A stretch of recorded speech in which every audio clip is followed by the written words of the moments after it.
Geno mara Nyakwaramogi en iriyo makare, wan bende waikore gi weche manyien mag migago e thuolo nieri, ka wan gi weche mowuok e piny Kenya kaachiel gi piny Ethiopia, kaming'eyo ni chieng' ngeso ma en odiechieng' makiny, yiero ma jakom mar AUC biro bedo katimore e pinyno mar Ethiopia. Omiyo wabiro tudore gi jofwamb weche ma waman kono mondo gilernwa ni to nyaka sani weche chal nade. Ka ok kamano to wawinj ane thuond weche motelo. Jogo molab dhogi ndong' ne kom mar AUC ni okang' mogik matimo kampen margi ka sani kwano mana seche kapok yiero ma kamano tim e boma ma Addis Ababa e piny Ethiopia. Kamenyo yudo mana ka nyathi sot ne manorwako ema nenicho okachaka ng'iyo kendo maber. Nyathi mawuoyi ma jahigni 7 otho bang' lwar e bugo mar cho e dalagi mantiere kar dak ma Shauri Yako e boma ma Homa Bay. Jogo manigi johera magi kawuono ng'iewo mafua kaachiel kod mich mamoko e kinde ni ma piny ngima dhialo odiechieng' hera kata Valentine's Day.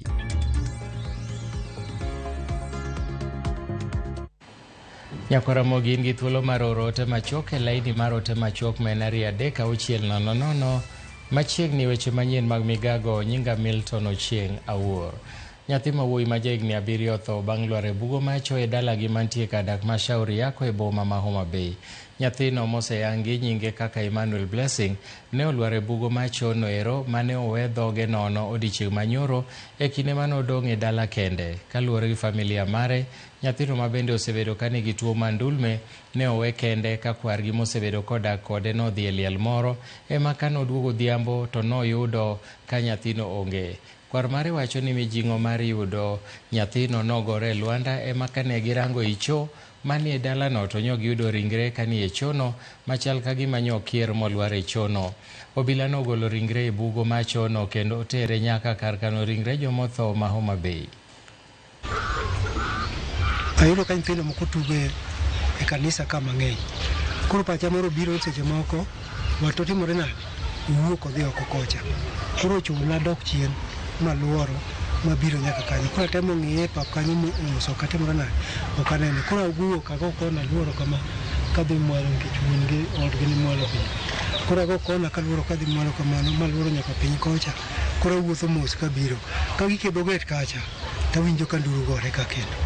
Koro karinga biro tamayudo ni nyathino chiricho. Kato nyithindo 2 mane wa sikul mane nowe konindo kanyo. Niwacho ni mami pare ni bileni e choto gichako ywa. Tang'isi utemo wacha ng'ono. Utemo wacha ng'o. Poda na insist mana ni gidhi gime. Mama nong'isa ni bileni e cho. Ema ka opatik na kura bire cho. Ba bire cho to kata neno kaneno. Abng'isi ni kela ulutach ma unu godo na meny. Koso unu neno mana nanga lilo to uwacho na ni nyathini e cho. Kamenyo yudo mana ka nyathi sot ne manorwako ema nenicho okachaka ng'iyo kendo maber tema chake koro ywa. Duol mar kura mochung'ne gedo mar apaya maluoro chula Rusinga kata Rusinga Ring Road e kar chung' od bura ma Suba North oyango ni gedo mar apayano mamuonyo bilion 1.3 ibiro tiek e dwe mar 7 higani mondo koro jopiny ochak tiyo kode. Rusinga Ring Road en achiel kuom chenro mag dongruok ma sirikal ma malo timo e kaunti ma Homa Bay mar konyo e bero ngima jopiny e alworano. Higa mokalo jatend piny Kenya William Ruto ne osidho gedo mar apaya maluoro chula Rusinga kata Rusinga Ring Road mabor mare romo kilomita 19.3 mane sirikal okete omenda maromo bilion 1.3 gi dwaro mar yawo gwenge mag Rusinga kendo kelo yot ne jolupo kaachiel kod joand rech ma osebedo gi pek kaluwore gi chal maricho mag apeyni e alworano. Gedo mar apaya ni osebedo kadhi nyime ka pisas mag kura ka otelegi gi jatatije maduong' e duol ma Medusa Silas Kinoti mane otimo limbe mar chuo wangi ka gedo mar apaya no dhi nyime okoni osechopo atamalo 73 kendo gedo mar idhi tieki kochopo dwe mar 7 higani. This project started exactly 1 year ago and we are on timeline to finish it by July this year, that is July of 2025. Currently, we are at an average of 73% progress, and we feel that we will be able to complete the project within time. National government, through Kura, is investing 1.3 billion Kenya shillings in Rusinga Island complete this project. Gwenge mag Suba ni kod wedhe mathoth mare chuo kaka dhie chirni ma opogore kaachiel kod kuonde ma ywayo wang' jolimbe ka Midusa Kinoti wacho ni gedo mar Rusinga Ring Road ka otieki to dhi kelo yot ne jolupo kaachiel kod jopiny alwora ma chula Rusinga. If you look around here, I believe that Rusinga Island has got one of the best, one of the beautiful beaches in Kenya, and we are really trying to attract investors here to come and put big hotels here. Instead of people going to their holidays in Mombasa, they can still come here, and so that they can put high-end hotels. So for us, as Kura and as the ministry, is to ensure that the resources which we have deployed here are utilized in the manner which they are supposed to be utilized. Duol mar Kura bende jiwo jopiny e alwora mar Rusinga kod joma tiyo ga piny geko ma gigero mondo ti kodgi e yo mowinjore ma ok giketho gigo ma gitiyogo gara piny-go. We do this road project in Rusinga. We are also observing that there are motorcyclists who are flying. They are not riding but flying. So we also want to urge them to consider safety, because safety is very important. We don't want to put a road here and then we put a lot of bumps because people are not controlling their speed. And also the residents, you know, they never used to get this kind of tarmac. So they need also to be aware that they use the walkways that we have already established so that they can walk along. So safety is very key. Gedo mar Rusinga Ring Road ka otieki, geno nitie maduong' ni biro konyo yawo uchumi manitie alworano kod bende siro jolupo alwora mar Nam Lolwe. Chien kacha cha Rusinga nen mana kama otimo buru. Sane kotiek yorni giwacho ni by July yorni dhi rumo. Ka yorni orumo buru wadhi tieko Rusinga ka. Omiyo koro fishermen, jok ma uso rech, koro nyalo golo rech e dho nam ma chop go e chiro e saa matin kabisa. Kendo rech udhi chopo e chiro kapod fresh. And therefore yorni dhi miyo economy mar Rusinga dongo, economy mar Homa Bay dongo. Rusinga has a lot of investment, has a lot of opportunities, but Ndarani has been the missing link. And wago erokamano ahinya ne sirikal for considering timo Rusinga Ring Road. Wang'eyo ni kama dhi mbele gi consider timo ndara mawuok Wasare nyaka Ulugi, and also kama Sengere Ring Road mondo Rusinga bed connected. Chiembwa ma wayudo ka oyudo kaka dhi e market. Alia Beach, Ramogi TV, Homa Bay. Jodak malwora mobambo sani koro dagi luoro kendo chunygi go kibikibi kaluwore gi kethruok mar arita kwe mosoyo ka moko kuomgi omonji kendo negi ka moko donge hinyruoge maricho. Mae koro miyo gioro kwayo makende ne piny owacho mondo rid arita kwe alworano ka gikwayo mondo ketnegi teyni e bath apaya to kod chuogo thuolo mag tije ne rowere kaka yo thiro timbe maundu majimbore e alworano. David Abonyo nigi ler mathoth. Kaka mudho donja ka kiondko bende kwako chuny odak ma alwora ma obambo kaluwore gi kethruok mar arita kwe e gweng'no. Johala kod jodak duto kwano monj ma kinde ka kinde ma giseyudo ka moko kuomgi osewito ngimagi. Kata kamano dwaro margi mondo mondo mijimnegi arita kwe osegore e lwanda ka koro gikwayo mondo konygi mapiyo kaka nyalore. Security ma wantie godo ok gidak kodwa machiegni. Iyudo ka security gintiere gidak e mier kendo polise wa ma wantie godo they are that active but kunde ma gintie maboyo kendo ogichop sama japiny dwarogi. Iyo ni samoro kata kaponi kumoro timre yo bambo kata kumoro timre alwora to mondo midhi michop kuom jogo eko iyo ni nyaka kawa tua kata kaponi da piko mondo michop kuma gintie.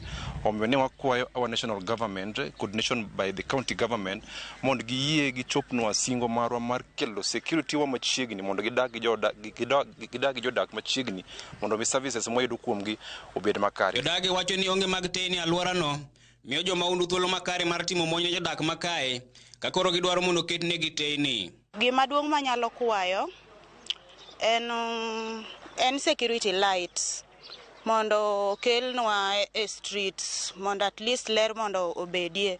Alafu polise bende obede kodwa machiegni gibie machiegni sana solar lights nikech light mar mulika mwizi achiel ema nitiere obambo kende to bambo en kama duong' koro koketnwa solar lights gi manyalo mamoko ga kende cha kokete to karo ka piny lil to giliel koro kata kamoro ni olal nikech jo Kenya Power be ok dewa kamoro lal to koro light mag jo solar go nyalo konyo. Mopogore gi arita kwe apeyni maricho bende medo rido ngima jodak ma obambo. Jadolo David Omire ywago apeyni maricho gino ma wacho ni osemiyo kata chenro mag ohala kethore ka nengo mar wuoth bende idho ma okalo kiewo. Obambo ka ene ma jo ohala mawuok Paga Beach, jok mawuok Mawembe, jok mawuok Rare kelo chiembgi kikelo rech Obambo ka. To seche ma gibiro ka yore ok beyo, yore mabiro Bambo barabara richo, koro jo pikipiki hinyore, security margi rach korka wuodhegi. Mine ma giting'o bende gigo piny gi pikipiki nikech yo rach, koro onge kaka mine chop mondo kel chiemo. Yudo ni kochopo seche mag otieno to koro kata wan maluor nikech iyudo ka kata ng'ama iting'o wuon samoro ok in kode gadier nikech nderni mokwongo richo, then mar ariyo kwaringo kuondgi ok inyal amini ng'ama iting'o. Koro ok wan maber ahinya nikech polise bende odak kodwa mabor, ok gidak machiegni, gidak mana e landi mar ng'ato owuon. Wakwayo ni mondo sirikal ka diyie to gere police post machiegni mar sirikal ma polise odak kodwa kama chiegni nikech polise odak mabor kodwa. Koro mondo michop kuma gintie to kawi atua malach, koro iyudo ka samoro gino osetimore.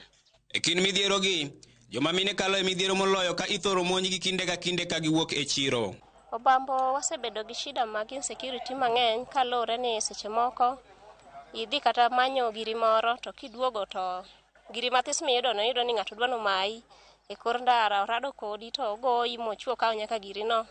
Gimomiyo timoni mano ok wang'e ni en ang'o. Shida maduong' ma wan godo kendo wan joma mine kwaya chiro godhiambo to imayowa, irepowa, igoyowa. Koro wakwayo polis mondo okonywa gi wach mar security. E sama arita kwe medo bedo manyapi alwora ma Obambo, jodak makae koro dwaro piny owacho mondo odonjre e wachni mapiyo kapok joma moko owito ngimagi e lwet jomaundu. Bende kweyo mag mongirore gin kaka jimonegi arita kwe alworano, keto negi teyni kod bero negi apeyni alworano. David Abonyo, Ramogi TV. Dichuo moro ma jahigni 20 owito ngimane ka ji 5 dhi nyime gi yudo thieth bang' gamo tuo mar nyaldiema kata kolera e gwenge ma Sankuli B e sub-county ma Kuria East. Lipota mar Kaunti ma Migori George Juma nigi ler mathoth. Kaluwore kod lipot mogol jatend migaono mathieth e kaunti ma Migori Caleb Opondi, kes mokwongo mar tuo mar nyaldiema ne oyangi tarik 12 mar dwene bang' ka dichuo ma jahigni 20 ne owito ngimane e kinde moro ko yudo thieth e osiptal moro e sub-county ma Kuria East. Bonogoe mobedo admitted e private hospital moro Kuria East kanyo e Nyabasi East Ward bang' seche 2 kende to nonindo. Kane test results owuok nikech nodiewo tong'ok to noyudi ni tuo mar kipindupindu ne en godo. Bang' tim nonro mar yango jogo manitiere machiegni kod jalni manowito ngimane, apisas e migaono mathieth e kaunti ma Migori noyudo ji mamoko 5 kod tuoni mar nyaldiema. Jatend migao mathieth e kaunti ma Migori wacho ni ji 5 gi pod dhi nyime kod yudo thieth e osiptende mopogore opogore e kaunti ma Migori e kinde ma apisas mag thieth pod medo dhi nyime kod manyo joma moko manyalo bedo ni osegamo tuoni mar nyaldiema e gwengego. Bang'e ne wachako trace joma ne okele osiptal kata joma no associate godo ma kanwa timo tests no wayudo ji 5 bende mano test positive kendo jogi norwaki osiptal. Orwaki osiptende mopogore opogore, moko orwaki Gonga Hospital, moko orwaki Getembe Hospital kaachiel gi Mother Solvet Hospital. Kaka yo mar geng'o landruok mar tuoni mar nyaldiema e gwengego kod gwenge mamoko, ten migao mathieth e kaunti ma Migori koro kumo chiemo e liete kaachiel kod chiemo motedi ma iuso e genge apeyni e gwego ma Kuria East.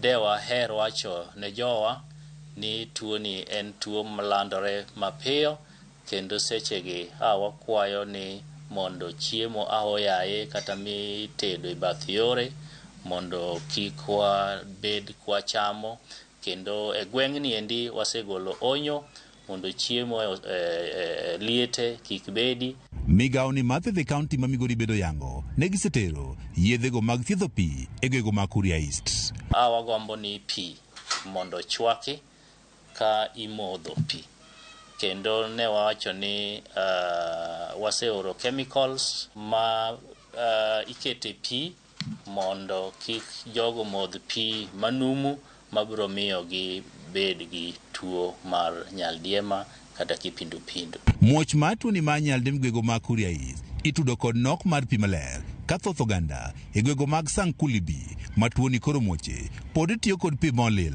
mawuok e aoche. County government ma Migori bende temo kunyo kisimbe. Last financial year ne gikunyo kisimbe 30 across the county kendo ma mpango ma pod dhi nyime. George Juma, Ramogi TV, Migori. E kinde ni moganda jo Kenya geno ni Raila Odinga dhi kawo kom mar riwruok pinje Afrika AUC, jalup gavana ma Machakos Francis Mwangangi okwayo Raila mondo bi oduok lwedo n'oganda jo Wakamba kuom chung' kode higni 15 mokalo. Koloso e kar chung' od bura ma Mwala, Mwangangi nowacho ni oganda jo Wakamba geno ni Raila dhi siro lwedo jatend duond bura mar Wiper Kalonzo Musyoka e yiero mar higa 2027. Nomedo ni en kinde maber mar Raila siro lwedo Kalonzo kaka yo mar duoko erokamano n'oganda Wakamba kuom siro lwedo e yiero 3 mokalo. Mwangangi bende oseyo sirikal mar Kenya Kwanza kuom chuno oganda jo Kenya gosuru mar gero udi. African Union Commission haja tumuombea apate, kwa sababu amekuwa kiongozi wetu kama Azimio. Tunamuombea, tumepiga magoti, tunamuombea huko wa succeed akuwe mwenyekiti wa African Union Commission. May the Almighty God lead his journey as he goes to lead us. However, tunamuomba hata akienda huko, hata kama atapelekwa kule Daruto, tunaomba ajue sisi kama jamii, kama Kalonzo Musyoka tumesimama na yeye zaidi ya miaka 15. Sasa 2027 sisi tunangojea arudishe mkono. Hata kama atakuwa kule, asisahau hiyo. We want to wish him well. Tumekuwa tumetembea na yeye akiwa kama kiongozi wetu wa Azimio, and we want to wish him well akienda huko. Na tafadhali akienda huko aambie watu wake wasitusahau na wasiganduke katika Azimio ya umoja. Aendelee na tunamuombea apate hiyo kiti anagombania ya AU. Lakini pia asipopata tunamuomba apumzike na akuwe consultant. Tukue tukimconsult kwa mambo ya uongozi na mambo mengine ambayo yanahusu nchi yetu. Mana kodong' ndalo machuok kende to jotend pinje mag Afrika dhi timo yiero mar jakom manyien mar AUC madhi kawo kar jakom masani Musa Faki mar piny Chad. Penjo osebedo kagidore e kind oganda ni lemo mar AUC ni jakombe tije en ang'o. To gin ng'ano gini ma osebede kombego, to gin bende ber mage magise biro godo. Jafwambo mar Walter Nyambaga kolono matut mag lemo mag riwruok mag tend pinje Afrika AUC. Tarik 15 dwe ni dhi bedo odiechieng' mar atipe piny Ethiopia e boma maduong' ma Addis Ababa, ka ema kuku riwruok mag pinje mag Afrika biro luto ombulu ne lemo mar jakom AUC to kod kombe mamoko. Nyaka sani ng'we kom mar AUC ni amede e kar Raila Odinga mar Kenya, Mohamed Yusuf Ali mar Djibouti to kod Richard Randriamandrato ma Madagascar. To gin tije mage majal ma en jakom kuku mar tend riwruok mar pinje mag Afrika AUC ni godo. E oboke mar Ramogi TV chwe wang'e oyango ni jakom mar lemo no nyaka koro gol chung' motegno mar AUC to kod dwache jakomno bende nyaka liek paro kendo pedho ne kuku mar AUC mondo time lalruok matut e yo makende kanyakla. Bende oketo winjruok ma ochopie kod kuku mar AUC. Jakomno ni kod ting' mar tayo tudruok kanyakla kod agenda mag AUC e jiwo chenro mag riwruok mag tend pinje mag Afrika. Jakom mar AUC bende konye choro dwach tend riwruok mag pinje mag Afrika kanyakla kod golo chung' makende mar AUC to kod tayo budget e kin mamoko. Jakom mar AUC bende konye choro dwach tend pinje mag Afrika e kae kindego bende golo chung' makende mar AUC mar tayo budget kanyakla kod mwandu mage. Lemono dwaro ni ng'at mobede nyaka tud chenro to kod ochumi mag jokanyo. Owinjore riti kendo rie ratich chwech mag jokanyo. Afrika ne ogoyo okang' kowuok e riwruok mag pinje mag Afrika OAU nyaka e riwruok mag pinje mag Afrika mag AUC. E kendo jokanyo ne oneno ni ber mondo gibed kod kuku mag tend pinje mag Afrika medeno ni Commission mar AUC. Jok mosebilo lemo mar jakomno oting'o Amara Esi mar pinyno mar Ivory Coast kowuok higa mar 2002 nyaka 2003 e kinde mane timo lokruok mar OAU ka irwako AU. Amara ne omako lemono e yor kojolo. E higa mar 2003 nyaka 2008, Alpha Omar Konare mar pinyno mar Mali ne oyudo thuolo mar tayo AU kaka jakomne. Kowuok e higa mar 2008 nyaka 2012, Jinping mar pinyno mar Gabon ne osele e kaka jakomno kuom thuolo mar higni 5. E higa mar 2012 nyaka 2017, jakom mar riwruok mag pinje mag Afrika ne en Nkosazana Dlamini Zuma mar piny South Africa. Bang'e to ne wuod piny Chad Musa Faki emosebedo ka omako lemono. Jakorevoka jwang' mondo usi okale otuchi mar sandan to nyaka okale lew jakuocho. Jo-Kenya koro rito neno ka Odinga nyalo lochore ka luru momuomo sigol miyo oyudh loch mar AUC. Walter Nyamaga, Ramogi TV. E log tich mar Ramogi, Nairobi. Tarik 14 mar dwe mar 2 higa ka higa, piny ngima dhialo odiechieng' hera kata Valentine's Day, kama jogo moherore nyiso kit hera mantiere kindgi e yore mopogore opogore. Jogo manigi johera magi kawuono ng'iewo mafua kaachiel bende gichiwo mich mamoko mar nyiso kit hera mantiere e kindgi, ka johala mauso maua bende omanore kod maua kido mopogore kaachiel kod mwandu mamoko marakwar ma ng'ato nyalo ng'iewo ne jaherane.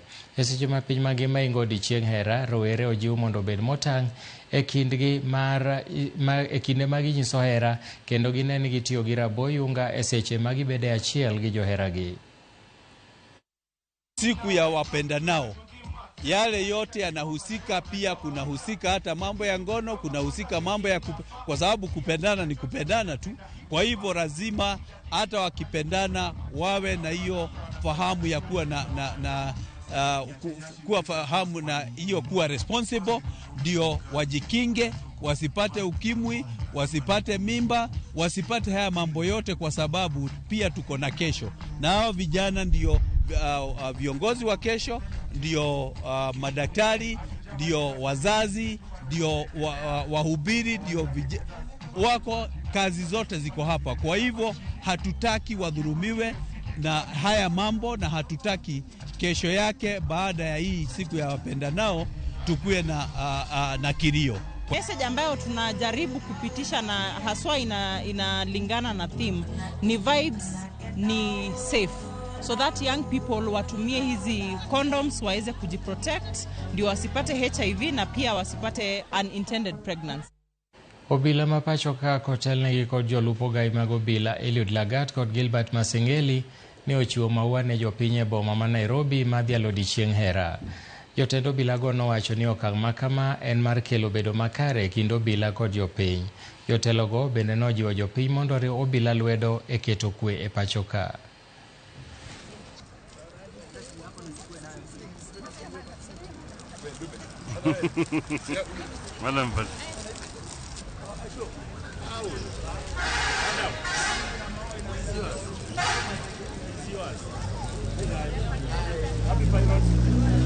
Today we decided that we join other Kenyans in celebrating this day by sharing flowers just to express the love and care the National Police Service have for our people.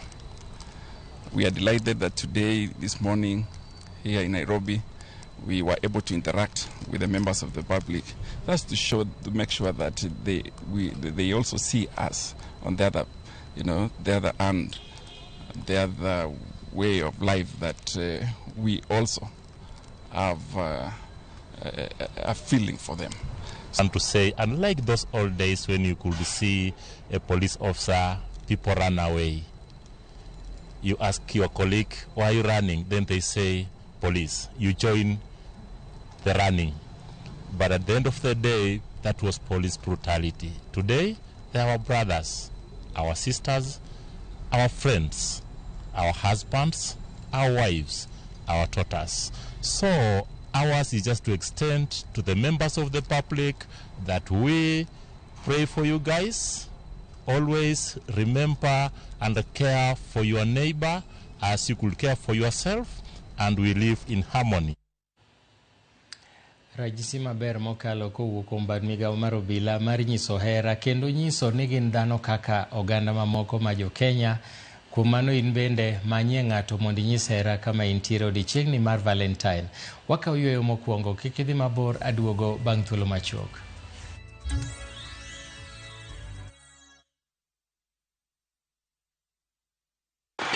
Kuchagua Shabiki.com ikuwe part of your wins. Hii 2025 tunaenda kufly even higher. Ukiwekelea, wekelea responsibly. Not for persons under the age of 18. Authorized and regulated by BCLB 671.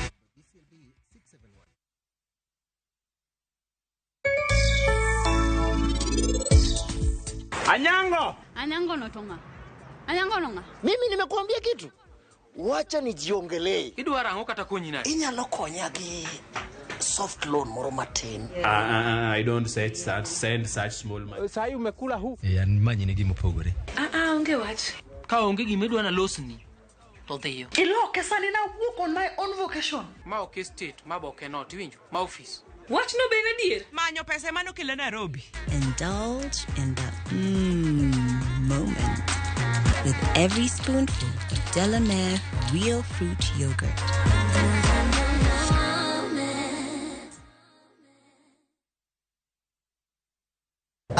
Ma oken mana sigand hera. Dongiwanu wabiro timo arus. Sama chuny mokuyo ketho ngima ng'ato. Waromo kamae. Kendo afonyo ne jaod nyamino matin. Hera mane okwer, tim andhoga kod weche mopondo. I'm sorry. Ang'o momiyo in ne wuonda kamae? Mano ok nyal bedo hera. Hera chako dongo e kind ji ariyo, mana ni mondo temgi gi pek mar gik ma gisekaloe. Ne wuon Prince Raj. Ang'o momiyo ok idwa yie? E kind piem mar gombo duong' kod makruok gi joot. Chema ne mula tibo neno gima an abiro timoni. Nyaka ng'ato tim yiero. Yiero manyalo loko tiend hera. Choti Sardani. Wuok tich nyaka ngeso saa 2:15 otieno. Europe awaits na View Travel. Join our 10-day European adventure from April 13th to 22nd, 2025. Explore Belgium, Czech Republic, France, Germany, and the Netherlands with tours in Prague, Amsterdam, and Paris. Enjoy boat cruises on the Vltava, Seine, Lake Isle, and Rhine, plus visits to Prague Castle and the Eiffel Tower. All this and more starting from $2,550 per person sharing. Book now and lipa pole pole. Visit viewtravel.com or call and WhatsApp 0703 254 254. View Travel. Dream, explore, discover.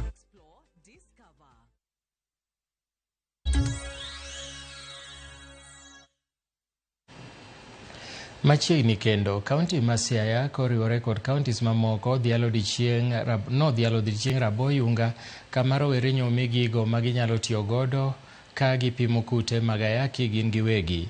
Koloso e kinde nyasino manobagie ka tiegruok ma Siaya Institute of Technology, coordinator mar kedo gi tuo mar ayaki e kaunti ma Siaya Zilpa Imbuye nojiwo rowere mondo ti kod Raboyunga kaka achiel kuom yore mag geng'o kendo duoko chien landruok mag kute mag ayaki. Apisa mar Abot Rapid Diagnostic Josephat Kabiro bende nomedo siro paro mar rowere tiyo gi gige pimo kute mag ayaki go pimruok ka gin kaluwore ni landruok mag kute mag ayaki e kaunti ma Siaya ni malo. As we are all aware, condom is one of the preventive methods for HIV and unintended pregnancies. We normally call it a dual protection because it's used both for preventing STIs and also for preventing unintended pregnancies. So as Siaya County, we really want to celebrate this day because we are among the high HIV burden counties of prevalence of 9.8%. Comes as procured over 300,000 kits, which will be made available in our local pharmacies. And if they were to have sex, they should use condom for prevention. And again, they should check themselves using this HIV self-test. We have a blood-based, which is more accurate, and they are cost-effective. In our school, we have dispensers that we do collect our condoms, and also their counseling. That is the guidance and counseling department, which normally offer the counseling for the students within the institution. And being that we are in a HIV prevalent country, I would advise the youths so that they practice safe sex, that is to condomize. Jopuonjre masomo e mbalariany ma Kenyatta mayudo sir mar omenda masomo kowuok e sirikal mamalo koro ng'ur e wi deko mar omenda mimiyo jopuonjre kokalo e chenro manyien mar chwalo omenda masiro somo. Jopuonjrego oseyo jotend jopuonjrego mag mbalariany kuom rem chwalo dwaro magi e mesa mar mi mondo opor wach. Jopuonjrego koro dwaro ni odwokgi chenro machon mar chwalo omenda masiro somo ka giwacho ni jopuonjre mayudo omenda kokalo e chenro machon oseyudo pesa ma dwe mar 12 higa mokadho. We've come here today to express our frustrations, to express our disappointment on the government and on the student leadership at large. The section of student leadership that goes to bed with the government, that gets into the discussion tables with the government and get out of there with brown envelopes claiming that a solution is on its way. It's been a while and up to now there's not been a solution. Yeah. Myself, the rent I'm paying is 4,000. So 4,000 and I'm going to receive 20,000. And I'm in band 5, meaning I'm supposed to pay 36,000 per semester. That one does not cater. It's not enough for what I'm expecting. So it causes a lot of frustration. Instead of focusing in class, there is a lot in mind. Rather, why am I studying? But at the end of the day, I'm not having enough money to cater for my studies. Johala e dhowath ma wich lume sub-county ma Bondo mosebedo ka use bwo chieng' mager koro nyalo buonjo tok ten county ma Siaya tieko gero negi chiro ma gibiro bedo ka giuse. Koloso e kinde manotayo nyasi mar keto chirono e lwet johala go e dhowath ma Wichlum, MCA ma South Sakwa Ward Eunice Ndolo owacho ni chirono biro konyo johala 46 mokwongo ka giketo chenro makare mar neno ni giyudo lowo moro ma ibiro gere chiro maduong' e dhowath ma Wichlum kono. Jatatije ward ma South Sakwa Oliver Otieno bende nosingo ni ten county ma Siaya temo matek mar neno ni johala obedo kod lwasi maber mar uso ka gigeto loso chirni duto mayudore e dhoedhe duto maluorano. Stalls ma wantiere go kaeri go gin 46. 46 ni mine to hingo kanyo to wachiko gin mondo gichak gi mago ka wa plan mondo wabwa ger mamoko. Wadwaro osuru mang'eny mondo osuru ma Siaya omedre. To en mana kolos chiro mondo bed maber, gik moko bedo in place, makata wach pi mar chiro ni sani program mar pi dhi mbele mondo wabed ni chiro bedo maler. Amor kaka jakom ni an gi joga mar tiyo maler kendo chiemo maber kendo koro ayaw nyaka chiro ne ng'ata ma ako ni kiyie bine ka rech ler ka ibi cham. Erokamano ne government ma Siaya kaachiel government ma Kenya mosebedo ka support ngima ma jo-Wichlum. Koth osegowa ka, chieng' osenyamowa, ne wawuok ka, nyaka ne wawuog ka. Wasetieko higni 7 kwa na oko to koth goyowa to chieng' nyamowa. Mama goni erokamano kuom tiji maber kod gavana ma in go kitero ne report to chako winjo wachwa mondo wabed kama ler. Ka wadhi nyime e thuolo ni eri winjo ka giwacho dhok matek nuoyo gi dholuo, kata kamano mano e kaka weche chalo. Ka wadhi nyime gi weche manyien ma wan godo e thuolo ni eri seche gi eki, ni mar bang'e no wabro dhi achiel kachiel nyaka piny Ethiopia kama wabro tudore gi Seth Olale mabro nyisowa weche matimore kono motudore gi weche mag laro kom mar AUC. Omiyo ket mana wang'i e Ramogi TV ni mar thuolo no kochopo to wabiro timo kamano. Ka ok kamano nyakwa Ramogi yiena mondo akaw yweyo machielo, waduogo bang' thuolo machuok.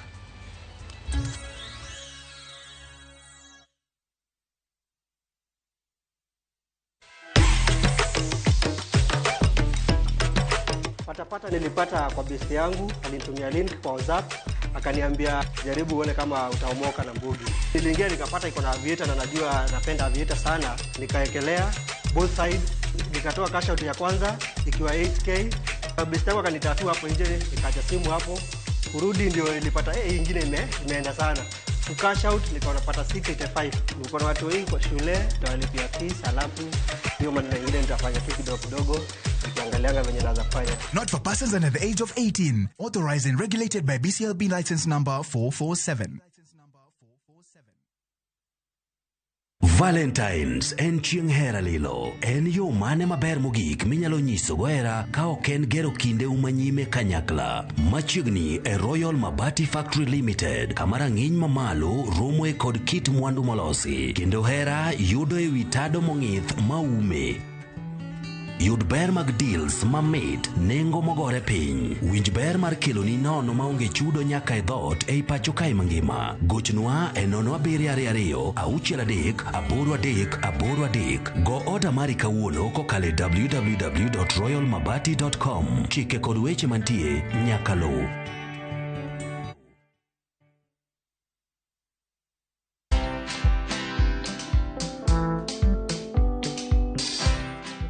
Brother, chekini story fulani la penjuzi mtani record manze. Lakini bro, kazi itakuwa tu ni kujaza simu na hizi mavida. Ai, kujinice tu kaka. Mwananchi gani huyo anarada medalia pesa? Leta tenje ni kushow vile tutaomoka. Citizen Digital wako na platform fulani kwa site yao inaitwa Wananchi Reporting. Hapa unaweza tuma story yako kwa website yao ama kwa app yao ya Citizen Digital.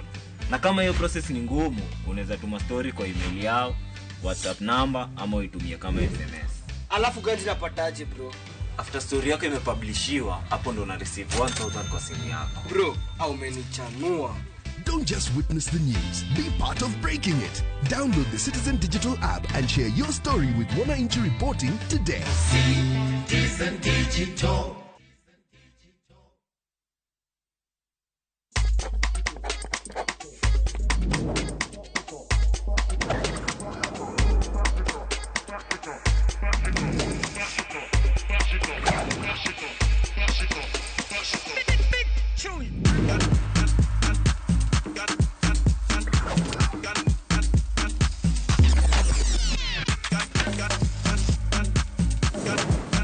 Mitindo mingi, yote ya big, yote ya kipekee. Okinyal wei ma okinyiero. DJ Comeback Selector. Tunapiga. Idwa dhao donge. Idwa gori. Adwa timo ni maandamano maduong' e Kibong'eni ano. Mama ilika polisi timango. Kayiem sachaga. Ibiro utenda kama ulichaya donge. Dhano otamo Nyasaye. Okaja duong' ba. Jensa. Macha wich kut mani kelonwa. Ibra tima what? Kijoki. Waluong ne polisi. Yes, Yuri. Papi. Nyarkochia. Ticha Beach ka Ticha Beach, sachiele gi dakika 55 otieno. Manera Mogi TV.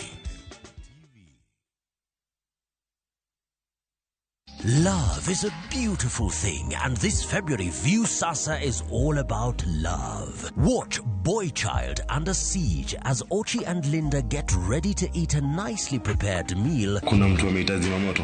Of course, Mr. Firefighter.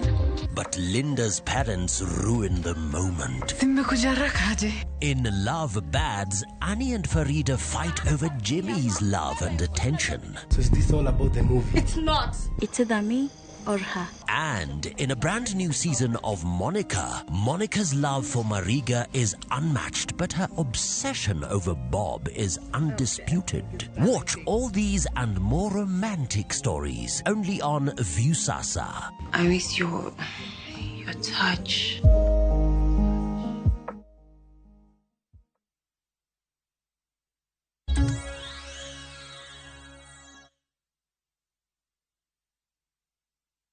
Jatend migao mar weche thieth e kaunti ma Lamu Mbarak Bajaj opuodhi kod od bura ma kaunti no kaka jalup gavana. Bajaj biro kawo kar Rafael Munywa manowito ngimane e kar thieth ma Nairobi higa mokalo tok bedo matuo kuom thuolo machuok. Maeri en tok od bura ma Lamu kwedo James Gishu ma bende gavana Issa Timami ne okuongo oyiero mar kawo kar Rafael Munywa. Tulinda wa hili bunge leo kuwa tumeweza kumpitisha Dr. Mbarak Bajaj kama naibu wa gavana ambaye alikuwa appointed na mstahiki gavana kama naibu wa gavana wake, na leo kama bunge limeweza kumuidhinisha ama kumapprove. Wali wa kushiba huonekana sahanini na mimi nilishuhudia. Dr. Mbarak alifanya kazi kubwa sana na tunamshukuru, na Mwenyezi Mungu amzidishie na aendelee kufanya kazi vizuri. Tuone dhamira yake nyingine itakuwa ni nini, na tuko tayari kusimama na yeye. Ndio leo tukaona kwamba huyu anastahiki kuweza kumpata deputy governor, aweze kushirikiana na governor na kuendelea na huduma kwa wananchi wa Lamu. Kwa hivyo kufikia hapa sasa sisi tayari, mimi kama speaker nishamwambia clerk I'm notify governor kwa kuwa candidate wake ama nomination yake imepitishwa. Sasa kazi iliyobakia ni upande wake. Nianze kwa kumshukuru sana kiongozi wetu mstahiki Governor Issa Timami kwa fursa hii, kwa kuniona kwamba mimi nafaa, juu ya kwamba Lamu imebarikiwa na wengi ambao wana qualification za kuweza kufanya kazi kama hiyo. Lakini ni mimi nashukuru, na ni kwamba yale maono ya mstahiki governor mimi niliweza kuyaelewa na kuya internalize namna ya kusema, na kuweza kuanzia siku ya kwanza nikiwa waziri wa afya kuweza kujaribu kufanya mambo ambayo yatapelekea ile ruwaza ama yale maoni ya gavana wetu kuweza kutimia. Kawadhi nyime eni Brian Viasawa maendiatedo school more gwenge majuja e county ma Kiambu koro hape oluar kendo yombe tugo punda mashabiki ya Vieta majumani motisi kaka Valentine's Day. Viashwa noloyo nus milion kendo singne otiko mar ndege kaka yono madhialo odiechieng' mar hera. Watudore gi jafwambo marwa Steven Shitera manie gwenge majuja achiel kachiel. Anasema kwamba yeye huwatayarishia mapochopocho wanafunzi katika shule moja katika eneo hili, na bila shaka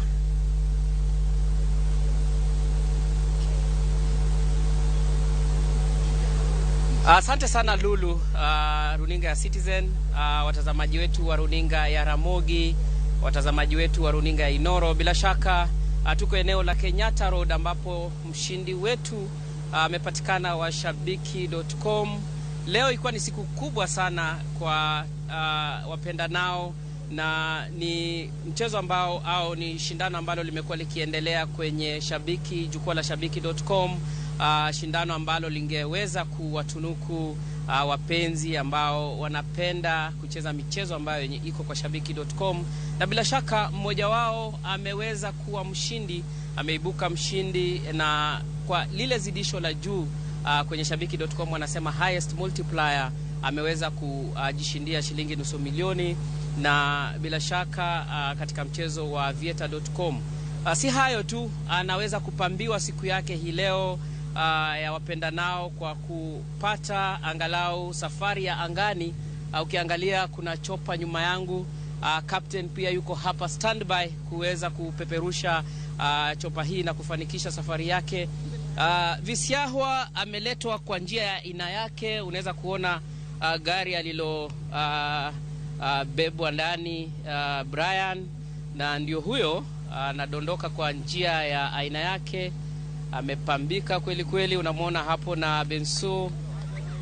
Bila shaka eneo hili la Juja limejaa mashabiki wa shabiki.com ambao bila shaka wamekuja kujionea hafla hii, na ni hafla ya kufana.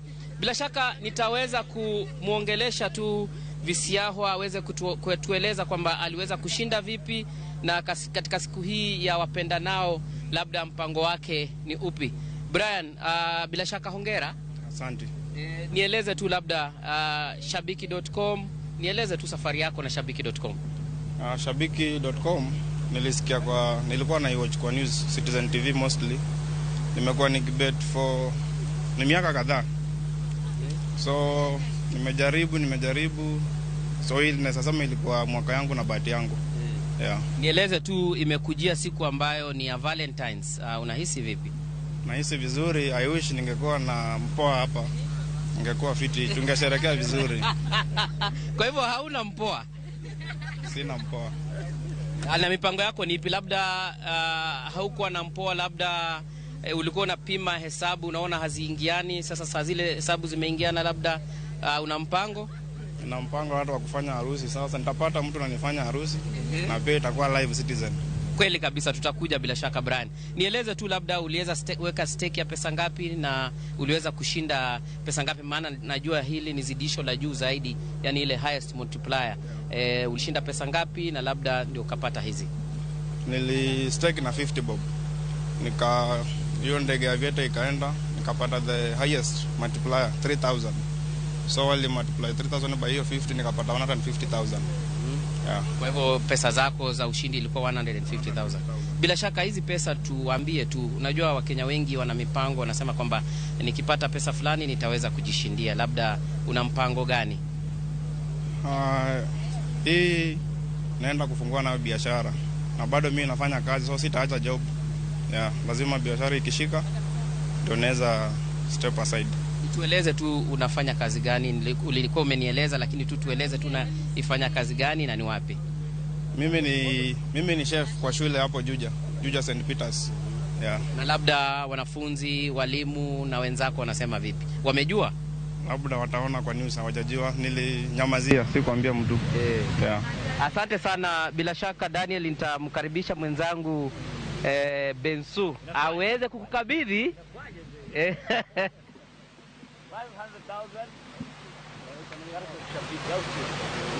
Na Shtera, ile kitu ambayo labda hajakueleza ni kwamba aliwachwa, yani makosa ilifanyika. So leo Valentine's alikuwa kwenda mpoa, lakini hajakwambia haswa makosa ilifanyika. Unajua makosa hufanyika. Unajua sasa mimi hajaweza ku open up. Ndio maana yake labda wewe amekufungukia. Tumebonga. Makosa ilifanyika. Labda ule aliyekuacha atarudi. Akirudi ni sawa. Utamwamini, manake kama alikuacha utamwamini? Utamwamini. Bila shaka Benso, labda tutatueleza tu kutoka shabiki.com labda form ni gani? Form of course leo tumekuja kuletea Brayo. Tunataka kumpatia experience moja poa sana, ndo anakumwingisha kwa chopa, tumigishe raundi. Tunataka kwenda kwanza tuanzie Eldoret, turudi hivyo tupigishe hewa tu leo mpaka kitu saa 9 saa 10 huko. Alafu after that tumpeleke lunch pale Tribe Hotel. Hoteli moja ya kifahari sana. So kama uko hapo nyumbani hujacheza Shabiki pale kwenye Aviator, kila siku kuanzia 9 mpaka 6 jioni the highest multiplier anapata 1000. Alafu kila wiki the highest multiplier kama Brian alicheza yake amekula $500,000 yake. You never know, unaweza kuwa the next big winner of 500 Kenya shillings. Pia tukupatia experience kama hii. Sijui kama Brayo ushaipanda ndege before? Unaona? Tueleze tu Brayo, bila shaka na si ndege tu peke yake, nasikia utapelekwa hadi dina na labda mahali ambapo utaweza kupumzika leo. Sijui sasa utafanya vipi ukiwa peke yako? Itabidi tu nimeingia na laini. Ni assume niko single hivyo. Yeah. Acha tueleze tu experience ya ndege, labda unatarajia nini? Huwa naona tu kwa movie na huko nje kwa wanasiasa. Lakini leo nataka niende nione huko juu kunasema aje, na pia ukiwa huko unaona aje. Ndio.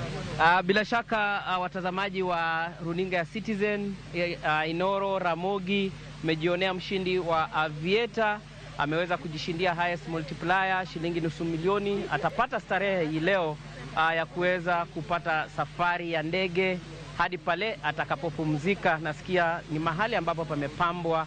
Ilitarajiwa kwamba labda atakuwa na mpenzi wake hii leo, lakini amesema kwamba aliachwa. Sababu za kuachwa hajaweza kutuambia, bila shaka ni za kibinafsi, lakini ni siku njema kwa wapendanao kote duniani. Ni siku nzuri sana kwake Brian, na bila shaka natumai kwa wengine wengi. Sijui Lulu, unalipi? Shtera na mengi, naona kwamba mmeweza kuzawadi mtu mwenye ameachwa. Na nyinyi sijui wapenzi wenu wako wapi, wewe na Bensu? Mmezawadi nini siku ya leo? Bila shaka ni shughuli ambayo pia sisi tunaiharakisha, sababu tunangojewa tusije tukawachwa. Mimi hususan ni lazima hii shughuli niipige nimalize kwa mapema. Mida ya saa 10 hivi ndio mipango yangu nafikiri inaanza, na nikipitisha hapo huenda nikaachwa. Sijui Benson, unaulizwa siku ya wapendanao hii leo, Lulu anakuuliza mpoa wako na una mpango gani? Leo niko kazi na concentrate na mambo ya AUC. Nikitoka hapa naenda Addis Ababa. Addis Ababa ni kesho, usitupige chenga Benso. Addis Ababa ni kesho tarehe 15 Jumamosi. Leo mipango ya Valentine. Una mipango gani kwako, umeulizwa na Lulu? Kwangu binafsi nina mipango. Nimetenga na nimehakikisha. Bila shaka Lulu, umesikia Benso ameshindwa, lakini mimi nimekupa jibu la moja kwa moja. Ifikapo saa 10 mimi niko tayari kwa siku ya wapendanao hii leo. Labda wewe sijui una mpango gani Lulu? Mimi sina mpango, lakini mwambie Benso dawa yake niko nayo hapa ndani ya studio. Dawa yake uko nayo, nitamfikishia ujumbe ndani huo ya studio. Mwambie Benso tuko nayo. Lulu, ni siku nzuri tu. Ni siku nzuri tu ambayo inastahili watu waweze kuwazawadi na kuwatunuku wanaowapenda. Lulu, si lazima iwe mpenzi wako, hata mama, mzazi. Nafikiri ni siku ya wapendanao na ni lazima tuweze kuwajibika. Tuna la ziada kutoka eneo hili la Kenyatta Road, eneo bunge la Juja, kaunti ya Kiambu. Mshindi tunaondoka naye moja kwa moja, tumpe safari yake na bila shaka ataweza kuvinjari kwa sababu ya shabiki.com au kwa hisani ya shabiki.com. Bila shaka kutoka Juja sina la ziada na kuregesha moja kwa moja hadi studio zetu Communication Center Nairobi.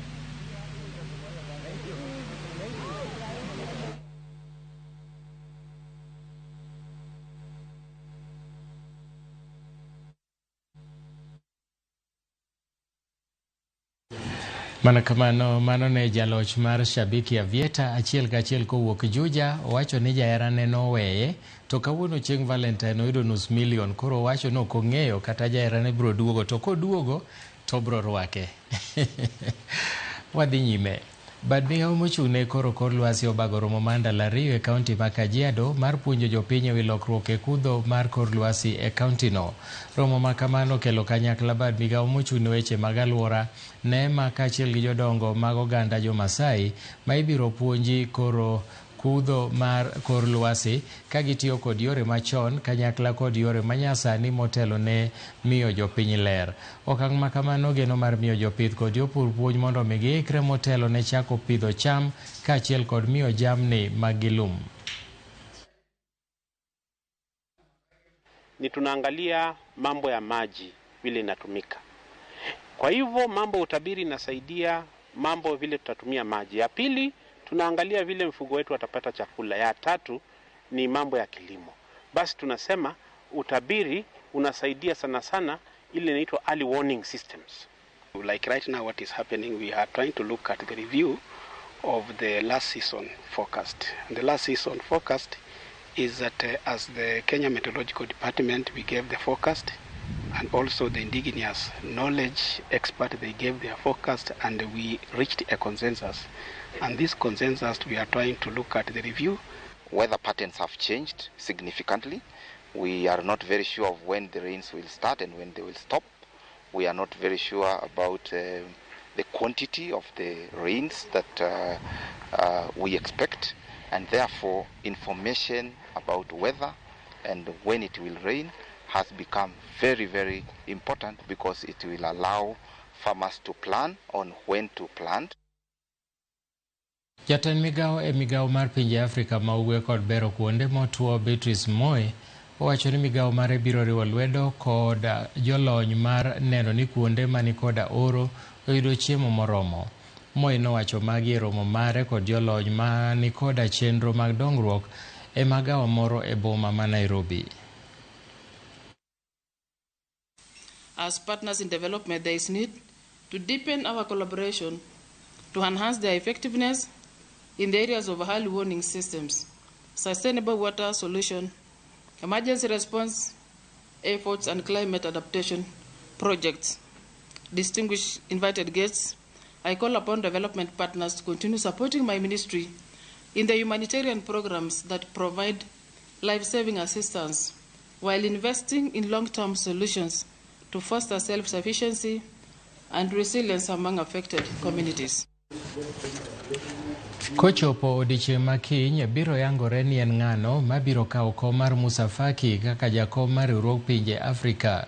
Kom ma bende ilaro kod Raila Odinga mar piny Kenya, jatend migawo mar tudruok pinje ma oko mar piny Djibouti Mahamud Ali Yusuf kod mane jatend migawo mar tudruok weche pinje ma oko mar Madagascar Richard Randriamandrato. Gie sani jogo molap dhogi ndogne komno ni okang' mogik matimo kampen margi. Maeri kata obedo ni riwruok mar pinje mag Afrika ma milambo SADC nojiwo pinjego mondo osir lwedo Richard Mandrato. Jatend piny Kenya William Ruto nosechopo e boma ma Addis Ababa e piny Ethiopia, kama bende notwak kod Musa Faki makoro tende kaka jakom riwruogno ochopo e giko. Jafwambo marwa Seth Olale nitiere boma ma Addis Ababa, kendo koro ni to watudore gi Seth Olale mondo miwa ler mathoth kowuok Addis Ababa. Seth, aparo ni pod wamanyo Seth Olale ka entiere boma ma Addis Ababa. Par ni yiero mar komnero mar AUC kiny notimre odiechieng' makiny, kama bende wabiro ng'eyo ni to ng'ano ma bende koro biro bedo jakom manyien mar AUC bang' Musa Faki tieko thuolo mare mar tich. Inyalo paro ni e kinde loch Musa Faki, Raila Odinga nobedo achiel kuom jogo eko manomako lemo manochung'ne weche mag apaya kata infrastructure e riwruok mar AUC e kinde mokalono, ka koro sani odhi laro kom mar bedo jakom en kaachiel gi jolero mamoko ariyo mawuok e piny Djibouti kod mano mar Madagascar. En odiechieng' makiny ma bende wabiro yudo lipot ma kamano adimba mar ng'eyo kaka weche biro chalo, to nikech chenro osechakore achaka, nikech wanyalo paro kaka mane en ogai mar doho Justice Maraga nowacho kinde mokalo ni election en gimiluongo ni process, ok en gimidhi adhiya chieng'no tiluto ombulu. Nitie kako ochakore, okenge monego kaw midhiye machalo kamano. Koro kuom mano chenro kata okenge mokwongo nosechakore, kendo kora mirimidi biro bedo odiechieng' makiny kama jofwambo mawa mantiere Addis Ababa e piny Ethiopia biro leronwa gigo matimore kaka igoyo ombulu, thuolo ma bende igeno ni biro lando duoko mar ombulu ma bende biro bedo katimore e kindeno ero. Wadhi nyime ka bende warito tudore gi Seth Olale. Ka pok watudore gi Seth Olale, aparo ni wabiro kawo yweyo machielo, kaeto bang'e no ero wabiro tudore kode. Ka ok kamano to bende aneno ka tudruok gi Seth Olale ok odhi makare, ka biro chuno ni mondo watiek weche manyien mag migago gi kanyo. Ka ruoth oriti, an bende orita, wachak warom kendo sa 10 mondo watim kama e weche manyien mag ka gi kacha. Nyinga Milton Ochieng' Awuor, odiechieng' mokwe.